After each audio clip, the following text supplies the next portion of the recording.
Hi ನಮಸ್ಕಾರ ಸ್ನೇಹಿತರೆ, ನನ್ನ ಮತ್ತೊಂದು ಹೊಸ ವಿಡಿಯೋಗೆ ಎಲ್ಲರಿಗೂ ಸ್ವಾಗತ. ಇವತ್ತು ಚಾಲೆಂಜಿನ 20ನೇ ದಿನ ಕಂಪ್ಲೀಟ್ ಆಗಬೇಕಾಯಿತು. ಅಂದರೆ ಗಾಡಿ ಏನಾದ್ರು ಚೆನ್ನಾಗಿದ್ದೀರಾ. ಇವತ್ತು ಒಂದು ವೀಕ್ ಫುಲ್ಲು ನಾನು ಸ್ವಿಗ್ಗಿನೇ ಮಾಡೋಣ ಅಂತ ಅಂದ್ಕೊಂಡಿದ್ದೆ. ಬಟ್ ಗಾಡಿ ಈ ಥರ ಆಯ್ತಲ್ಲ. ಇವಾಗ ನೀವು ಪ್ರೀವಿಯಸ್ ವೀಡಿಯೋಗಳೆಲ್ಲ ನೋಡಿರ್ತೀರ, ಒಂದು 2 ವೀಡಿಯೋದಲ್ಲಿ ಪದೇ ಅದೇ ಹೇಳೋದು ಬೇಡ. ಸೊ ಗಾಡಿನ ರೆಡಿ ಮಾಡ್ಸಕ್ಕೆ ನಾನು ಇವತ್ತು ತುಮಕೂರಿಗೆ ತಗೊಂಡೋಗ್ತಾ ಇದ್ದೀನಿ. ಅಂದರೆ ಇಲ್ಲಿ ಪಿ ಜಿಲಿ ಏನು ಉಪಯೋಗ ಇಲ್ಲ. ಅಂದರೆ ಬೆಂಗಳೂರಲ್ಲಿ ಇದ್ರೂ 3 ದಿನ ಬೇಕಂತ ಅದನ್ನು ರೆಡಿ ಮಾಡೋಕ್ಕೆ. ಅಮೌಂಟು ಕೂಡ ತುಂಬ ಜಾಸ್ತಿ ಆಗುತ್ತೆ ಅಂತ ಹೇಳಿದ್ರು. ಅಂದರೆ ಸ್ವಿಗ್ಗಿ ಝೊಮ್ಯಾಟೋದಲ್ಲಿ ಬಂದಿದ್ದು ದುಡ್ಡೆಲ್ಲ ಆಲ್ಮೋಸ್ಟ್ ಅಲ್ಲಿಗ ಗಾಡಿಗೆ ಆಗೋಗುತ್ತೆ. ಅದು ಎಷ್ಟಾಗುತ್ತೆ ಅನ್ನೋದೆಲ್ಲ ನಿಮಗೆ ಅಲ್ಲಿ ಮೆಕ್ಯಾನಿಕ್ ಹತ್ರ ಕರ್ಕೊಂಡು ಹೋದ್ಮೇಲೆ ಒಂದು ಗಾಡಿ ಬಿಚ್ಚಾದ್ಮೇಲೆ ಏನೇನೆಲ್ಲ ಆಗಿದೆ ಅನ್ನೋದೆಲ್ಲ ತಿಳ್ಕೊಂಡು ಆದ್ಮೇಲೆ ಗಾಡಿ ರೆಡಿ ಮಾಡಿಸ್ತಾರಲ್ಲ, ಸೊ ಅದು ಎಲ್ಲ ನಿಮಗೆ ಅಪ್ಡೇಟ್ ಕೊಡ್ತೀನಿ. ಈಗ ನೋಡಿ ಬ್ಯಾಗಲ್ಲಿ ರೆಡಿ ಮಾಡ್ಕೊಂಡಿದ್ದೀನಿ. ಅಂದರೆ ಬಟ್ಟೆಗಳು ಹಳೆ ಬಟ್ಟೆ ಅಂದರೆ ವಾಶ್ ಮಾಡಿದ್ವಲ್ಲ, ಆ ಬಟ್ಟೆ ತೊಗೊಂಡಿದ್ದೀನಿ. ಮನೆಗೆ ತಗೊಂಡೋಗಿ ಬಟ್ಟೆನ ವಾಶ್ ಮಾಡಿಸ್ಕೊಂಡು ಮತ್ತೆ 3 ದಿನ ಆಗುತ್ತಾ, 4 ದಿನ ಆಗುತ್ತಾ, 2 ದಿನ ಆಗುತ್ತಾ, ಒಂದೇ ದಿನದಲ್ಲಾದರೆ ಒಂದೇ ದಿನದಲ್ಲೇ ಬರ್ತೀನಿ. ಬಟ್ ಗಾಡಿ ಯಾವಾಗ ರೆಡಿ ಆಗುತ್ತೋ ಗಾಡಿ ರೆಡಿ ಮಾಡಿಸ್ಕೊಂಡು ನಾನು ಮತ್ತೆ ಬರ್ತೀನಿ. ಅಂದರೆ ಚಾಲೆಂಜಲ್ಲಿ ಒಂದು 2-3 ದಿನ ಕಮ್ಮಿ ಆಗ್ಬೋದು. ಏನಕ್ಕೆ ಅಂದರೆ ಪಿ ಜಿ ಎಕ್ಸ್ಟೆಂಡ್ ಮಾಡ್ಕೊಡಲ್ಲ 2-3 ದಿನಕ್ಕೋಸ್ಕರ. ಅಂದರೆ ರಜಾ ಸಿಕ್ತಂಗೆ ಅಂತ ಅಂದ್ಕೊಳ್ಳಿ. ಒಂದು ಮಂತಲ್ಲಿ ಒಂದು 4 ದಿವಸ ರಜಾ ಸಿಕ್ಕಿದ್ರೆ ಹೇಗಾಗ್ಬೋದು ಅನ್ನೋದು ನಿಮಗೆ ಇವಾಗ ನೀಟಾಗಿ ಗೊತ್ತಾಗುತ್ತೆ. ಅಂದರೆ ಇವಾಗ ನಾನು ತುಮಕೂರು ಹೋಗ್ತೀನಿ. ತುಮಕೂರು ಹೋಗಿ ಗಾಡಿ ರೆಡಿ ಮಾಡಿಸ್ಕೊಂಡು ಮತ್ತೆ ಬರ್ತೀನಿ. ಅಂದರೆ ತುಮಕೂರಲ್ಲಿ ಏನೇನಾಗುತ್ತೆ ಅನ್ನೋದೆಲ್ಲ ನಾನು ಅಪ್ಡೇಟು ಈ ವಿಡಿಯೋದಲ್ಲಿ ನಿಮಗೆ ತಿಳಿಸ್ಕೊಡ್ತೀನಿ. ಸೊ ಬನ್ನಿ, ಇವಾಗ ಸೀದಾ ಗಾಡಿ ತಗೊಂಡು ನಿಧಾನಕ್ಕೆ ಹೋಗ್ಬೇಕಲ್ಲ. ಸೊ ಇಲ್ಲಿಂದ ನನಗೆ ಹೋಗೋಕ್ಕೆ 1.5 ಗಂಟೆ ಬೇಕಾಗುತ್ತೆ. ಅಂದರೆ ಮಾಮೂಲಿ ಟೈಮಲ್ಲೆಲ್ಲ ಆಗಿದ್ರೆ 1 ಅವರಿಗೆಲ್ಲ ಹೊರಟಾಗ್ತಾ ಇದೆ. ಗಾಡಿ ಏನಾದ್ರು ಚೆನ್ನಾಗಿದ್ದೀರಾ. ಬಟ್ ಗಾಡಿ ಪ್ರಾಬ್ಲಮ್ ಇರೋದ್ರಿಂದ 1.5 ಗಂಟೆ ಬೇಕು. ಇಷ್ಟೊಂದು ದಿನ ವೀಡಿಯೋದಲ್ಲಿ ಸ್ಟಾರ್ಟ್ ಮಾಡೋದಕ್ಕಿಂತ ಮುಂಚೆ ನಮ್ಮ ಸ್ವಿಗ್ಗಿಗೆ ಬಾಯ್ ಮಾಡಿಬಿಟ್ಟು ಝೊಮ್ಯಾಟೊ ಬ್ಯಾಗ್ ತಗೊಂಡು ಹೋಗ್ತಾ ಇದೆ. ಇವತ್ತು ಸ್ವಿಗ್ಗಿ ಜೊತೆ ನಮ್ಮ ಝೊಮ್ಯಾಟೊ ಬ್ಯಾಗ್ ಕೂಡ ಸೇರಿಕೊಂಡಿದೆ. ಅಂದರೆ ಇನ್ನೊಂದು 2 ದಿನ ನಿಮ್ಮಿಬ್ರಿಗೂ ಬಾಯ್. ಇನ್ನೊಂದು 2-3 ದಿನ ಬಿಟ್ಟು ಸಿಗೋಣ. ಸೊ ನಾನು ನಮ್ಮೂರಿಗೆ ಹೋಗಿ ಬಂದು ಆಮೇಲೆ ನಿಮ್ಮನ್ನು ಮೀಟ್ ಮಾಡ್ತೀನಿ. ಅಲ್ಲಿವರೆಗೂ ಬಾಯ್ ಗೈಸ್, ಇಬ್ರಿಗೂ ಬಾಯ್ ಮಾಡೋಗೋಣ. ಬನ್ನಿ ಲೈಟ್ ಆಫ್ ಮಾಡಿಬಿಟ್ಟು ಹೋಗೋಣ.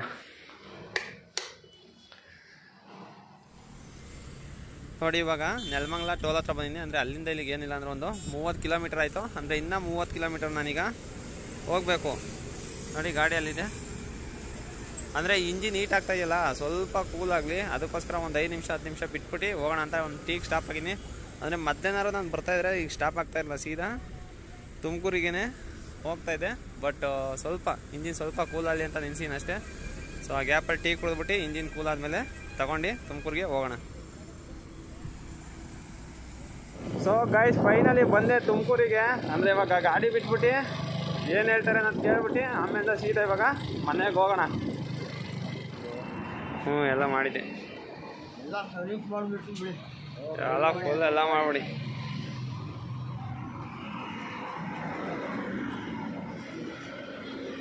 ಇವಾಗ ನಮ್ಮನ್ನು ಮನೆಗೆ ಬಿಡೋಕ್ಕೆ ನಮ್ಮ ಆಪತ್ ಬಾಂಧವಾದ ದರ್ಶಿ ಬಂದಿದ್ದಾನೆ. ಈಗ ನನ್ನನ್ನು ಮನೆಗೆ ಬಿಡ್ತಾನೆ.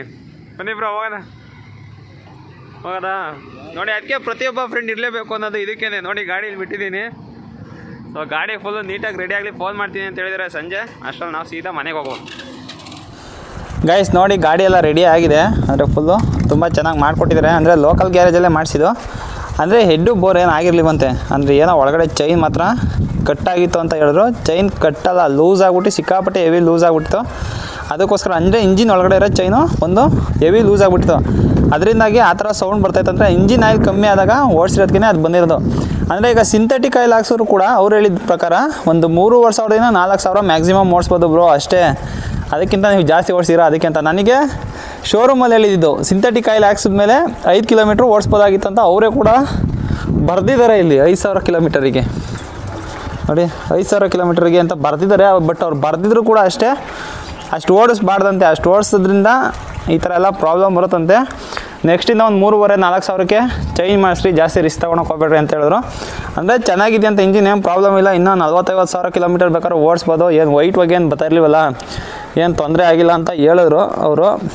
ಬಟ್ ನೋಡ್ಕೋಣ, ಇನ್ಮೇಲಿಂದ 3,500ಕ್ಕೆ ಆಯಿಲು ಚೇಂಜ್ ಮಾಡ್ಸೋಕ್ಕೆ ಟ್ರೈ ಮಾಡೋಣ. ಅಂದರೆ ಆಯಿಲ್ಗೇನು ಅಷ್ಟು ಖರ್ಚಾಗಲ್ಲ, ಜಸ್ಟ್ 650-700 ರೂಪಾಯಿ ಆಗ್ಬೋದು ಅಷ್ಟೇ. ಒಂದು ಸಲ ಆಯಿಲ್ ಚೇಂಜ್ ಮಾಡಿಸಿದ್ರೆ 1.2 ಲೀಟರ್ ಬರುತ್ತೆ ಟೋಟಲು. 1 ಲೀಟರ್ ಆದರೆ ಕಮ್ಮಿ ಆಗೋದಿಲ್ಲ. ಬಟ್ 1.2 ಲೀಟರ್ ಇಂಜಿನಲ್ಲ, ಅದಕ್ಕೋಸ್ಕರ ನೋಡಿ ಎಲ್ಲ ಫುಲ್ಲು ಸರ್ವಿಸ್ ಮಾಡಿಸ್ಬಿಡಿ ಒಂದು ಕಡೆಯಿಂದ ಫುಲ್ಲು. ಅಂದರೆ ನೋಡಿ ಇಲ್ಲೆಲ್ಲ ಈ ಚಾರ್ಜರಿಂದ ವೈರೆಲ್ಲ ಅಲ್ಲಾಡ್ತಾಯಿತ್ತು, ಅದೆಲ್ಲ ನೀಟಾಗಿ ಮಾಡಿಕೊಟ್ಟಿದ್ದಾರೆ. ಬಟ್ ತುಂಬ ಚೆನ್ನಾಗಿ ಮಾಡಿದ್ದಾರೆ, ಕೆಲಸ ಮಾತ್ರ ಮಾಡಿದ್ದಾರೆ ಗುರು. ಒಟ್ಟು ಟೋಟಲ್ ಪ್ರೈಸ್ ಎಷ್ಟಾಯ್ತು ಗೊತ್ತಾ?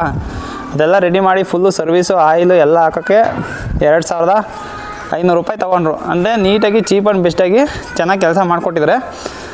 ನೋಡೋಣ ಇನ್ನೂ ಏನಾಗುತ್ತೆ, ಏನಾದ್ರು ಪ್ರಾಬ್ಲಮ್ ಆಗುತ್ತೆ ಏನು ಅನ್ನೋದೆಲ್ಲ ನೋಡೋಣ. ಈಗ ಹೆಂಗಿದ್ರು ನೀನು ಗಾಡಿ ರೆಡಿ ಆಗಿರೋದ್ರಿಂದ ಬೆಂಗಳೂರು ಹೋಗ್ತೀನಿ ಅಂದರೆ ನೆನ್ನೆ ರೆಡಿ ಮಾಡಿ ಇಟ್ಟಿದ್ರು. ಬಟ್ ನೆನ್ನೆ ಜೆ ಬ್ರೋ ಮತ್ತು ಶಂಕರ್ ಬ್ರೋ ಕೂಡ ನಮ್ಮ ಮನೆಗೆ ಬಂದಿದ್ದರು. ಅದರಿಂದಾಗಿ ನೆನ್ನೆ ಗಾಡಿಯನ್ನು ತೊಗೊಂಬರಲಿಲ್ಲ. ನಾನು ನೆನ್ನೆ ಸಾಯಂಕಾಲದಂಗೆ ಗಾಡಿ ತೊಗೊಂಬಂದೆ. ಇವತ್ತು ಮತ್ತೆ ಬೆಂಗಳೂರಿಗೆ ಹೋಗೋಣ. ಅದಕ್ಕಿಂತ ಮುಂಚೆ ನಿಮಗೆ ವೀಕ್ಲಿ ಇನ್ಸೆಂಟಿವ್ ಬಗ್ಗೆ ಇವತ್ತು ತಿಳಿಸ್ಕೊಡ್ತೀನಿ ಅಂತ ಹೇಳಿದೆ. ಬನ್ನಿ ವೀಕ್ಲಿ ಇನ್ಸೆಂಟಿವ್ ಅಲ್ಲ, ವೀಕ್ಲಿ ಅರ್ನಿಂಗ್ ಎಷ್ಟಾಗಿದೆ ಅನ್ನೋದು ನಿಮಗೆ ತಿಳಿಸ್ಕೊಡ್ತೀನಿ. ಅಂದರೆ ಎಷ್ಟೆಷ್ಟಾಯಿತು, ಪೆಟ್ರೋಲಿಗೆ ಎಷ್ಟು ಖರ್ಚಾಯಿತು, ಗಾಡಿಗೆಲ್ಲ ಖರ್ಚಾಗಿರೋದೆಲ್ಲ ಲೆಕ್ಕ ಹಾಕ್ಬಿಟ್ಟು ಎಷ್ಟಾಯಿತು, ನನಗೆ ಎಷ್ಟು ಸೇವಿಂಗ್ ಆಯಿತು ನಾನು ನಿಮಗೆ ಸ್ಕ್ರೀನ್ಶಾಟ್ ಹಾಕಿ ತೋರಿಸ್ತೀನಿ. ಬನ್ನಿ ಒಳಗಡೆ ಹೋಗೋಣ. ಸೊ ಗೈಸ್, ಟೋಟಲ್ ಎಷ್ಟಾಯಿತು ಅಂದರೆ ಒಂದು 12,180 ರೂಪಾಯಿನೋ ಆಗಿದೆ. ಬಟ್ 12,000 ಲೆಕ್ಕ ತೊಗೋಣ. 12,000ದಲ್ಲಿ ನನ್ನ ಪೆಟ್ರೋಲ್ ಬಂದು 3,000 ಖರ್ಚಾಗಿದೆ. ಅಂದರೆ ಸ್ಕ್ರೀನ್ಶಾಟಲ್ಲಿ ಹಾಕಿರ್ತೀನಿ ಎಷ್ಟಾಗಿದೆ ಅರ್ನಿಂಗ್ ಅನ್ನೋದಿಲ್ಲ. ಬಟ್ ಅದರಲ್ಲಿ ನನ್ನ ಖರ್ಚು ಬಂದು ಪೆಟ್ರೋಲಿಗೆ 3,000 ಆಯಿತು. ಪೆಟ್ರೋಲಿಗೆ 3,000 ಮತ್ತು ಪಿ ಜಿ ಮತ್ತು ಊಟಕ್ಕೆ 2,100 ರೂಪಾಯಿ ಆಗಿದೆ. ಸೊ 2,000 ಲೆಕ್ಕ ತೊಗೋಣ. 2 ಇದೊಂದು 3 ಟೋಟಲು 5,000 ಮೈನಸ್ ಮಾಡೋಣ. 5,000 ಮೈನಸ್ ಮಾಡಿದ್ರೆ ಎಷ್ಟಾಗುತ್ತಪ್ಪ ಅಂದರೆ ಟೋಟಲ್ ನಮಗೆ 7,000 ಸೇವಿಂಗ್ ಆದಂಗೆ ಆಗುತ್ತೆ. ಅಂದರೆ 6 ದಿವಸಕ್ಕೆ ಮಾಡಿರೋದು ಅಷ್ಟೇ. ಅಂದರೆ ಒಂದು ದಿನ ಸ್ವಿಗ್ಗಿ ಮಾಡೋಕ್ಕೋಗಿದೆ, ಅದರಲ್ಲಿ ಎಷ್ಟು ಒಂದು 200 ಏನೋ ಬಂತು. ಬಟ್ ಬೈಕ್ ಪ್ರಾಬ್ಲಮ್ ಆಗಿರೋದ್ರಿಂದ ಅವತ್ತು ಡ್ಯೂಟಿ ಮಾಡಿಲ್ಲ. ಅವತ್ತು ಏನಾದ್ರು ನಾನು ಝೊಮ್ಯಾಟೋನೇ ಮಾಡಿದರೆ ಇನ್ನೊಂದು 1,000 ಆರು 800 700 ಕಂಪಲ್ಸರಿ ಆಗಿರೋದು ಸೇವಿಂಗಲ್ಲಿ. ಬಟ್ ಒಂದಿನ ಅದು ಮೈನಸ್ ಆಯಿತು. ಅದೊಂದು ದಿನ ಮೈನಸ್ ಮಾಡಿದ್ರೆ ಇನ್ನು 6 ದಿವಸ ಅಷ್ಟೇ ಡ್ಯೂಟಿ ಮಾಡಿದ್ದು ನಾನು. 6 ದಿವಸ ಡ್ಯೂಟಿಲಿ ಒಂದು ನ್ಯೂ ಇಯರ್ ಮಾತ್ರ ಸೇರಿಕೊಂಡಿದೆ. ಅಂದರೆ ಅವತ್ತು ಜಾಸ್ತಿ ಆಯಿತು ಅರ್ನಿಂಗ್. ಸೋಮವಾರ 2,500 ರೂಪಾಯಿನ ಆಗಿದೆ. ಬಟ್ ರೆಗ್ಯುಲರ್ ಸೋಮವಾರದತ್ತು ಅಷ್ಟು ಆಗ್ತಾಯಿಲ್ಲ. Because of the new year ಅಷ್ಟಾಗಿದೆ. ಅಂದರೆ ಇಷ್ಟು ನೋಡಿ, ಒಂದು ವಾರಕ್ಕೆ 7,000 ನಾನು ಸೇವ್ ಮಾಡಿದ್ದೀನಿ. ಅದರಲ್ಲಿ ಗಾಡಿಗೆ 2,500 ರೂಪಾಯಿ ಇಟ್ಟೆ. ನನ್ನ ಸೇವಿಂಗ್ ಬಂದು 4,000. ಬೇರೆಯವ್ರದ್ದಾಗಿದ್ರೆ ಜಾಸ್ತಿ ಆಗೋದು, ಇಲ್ಲ ಗಾಡಿ ಪ್ರಾಬ್ಲಮ್ ಬರಲಿಲ್ಲ ಅಂದರೂ ಕೂಡ ಜಾಸ್ತಿ ಆಗಿರೋದು. ಅದ್ರ ಜೊತೆಗೆ 600 ರೂಪಾಯಿ ಆಯಿಲ್ ಬೇರೆ ಚೇಂಜ್ ಮಾಡಿಸಿದ್ದೆ ಇದೇ ವೀಕಲ್ಲೇ. ಸೊ ತುಂಬ ಖರ್ಚು ಬಂತು. ಅಂದರೆ ಈ ವಾರ ನನಗೆ ಆಲ್ಮೋಸ್ಟ್ ಅಲ್ಲೂ ಏನೂ ಉಳಿದಿಲ್ಲ. ಬೇರೆಯವ್ರಿಗಾಗಿದ್ದರೆ 7,000ದಿಂದ 8,000 ದುಡ್ಡು ಉಳಿದಿರೋದು ಅಂತ ನನ್ನ ಅನ್ನಿಸುತ್ತೆ. ಏನಕ್ಕೆ ಅಂದರೆ ನಂದು ಮೈಲೇಜು ಕಮ್ಮಿ ಕೊಡುತ್ತೆ, ಬೇರೆ ಗಾಡಿಗಳಾದ್ರೆ ಮೈಲೇಜ್ ಜಾಸ್ತಿ ಕೊಡ್ತಲ್ಲ.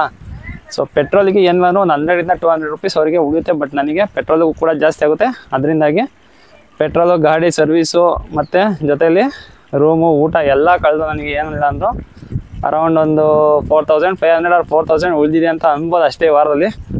ಪ್ರೀವಿಯಸ್ ವಾರದ್ದು ಕೂಡ ಇದೆ, ಅದನ್ನು ಮಂತ್ಲಿಲಿ ನಾನು ಆ್ಯಡ್ ಮಾಡಿ ಹೇಳ್ತೀನಿ.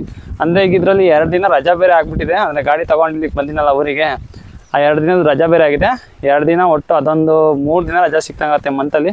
ಒಟ್ಟು ಟೋಟಲ್ 27 ಡೇಸಿಗೆ ನನ್ನ ಫುಲ್ ಅರ್ನಿಂಗ್ ಎಷ್ಟಾಯಿತು, ಆಮೇಲೆ ಖರ್ಚು ಎಷ್ಟಾಯಿತು, ಈ ಗಾಡಿ ಸರ್ವಿಸಿಂದ ಎಲ್ಲ ಇನ್ಕ್ಲೂಡ್ ಮಾಡೇ ಹೇಳ್ತೀನಿ. ಟೋಟಲ್ ಸೇವಿಂಗ್ ಎಷ್ಟಾಯಿತು ಅದೆಲ್ಲ ನಿಮಗೆ ಲಾಸ್ಟಲ್ಲಿ ತಿಳಿಸ್ಕೊಡ್ತೀನಿ. ಇಷ್ಟೇ ಗೈಸ್ ಇವತ್ತಿನ ವೀಡಿಯೋ. ಹೊಸದಾಗಿ ಏನಾದ್ರು ನನ್ನ ಚಾನಲ್ ವಿಸಿಟ್ ಮಾಡಿ ಸಬ್ಸ್ಕ್ರೈಬ್ ಮಾಡಿಬಿಡಿ. ಈ ವಿಡಿಯೋ ಏನಾದ್ರು ಇಷ್ಟ ಆಗಿದ್ರೆ ಲೈಕ್ ಮಾಡಿಬಿಡಿ ಅಂತ ಹೇಳ್ತಾ ಇವತ್ತಿನ ನನ್ನ ವೀಡಿಯೋ ಮುಗಿಸ್ತಾ ಇದ್ದೀನಿ. ಬೈ.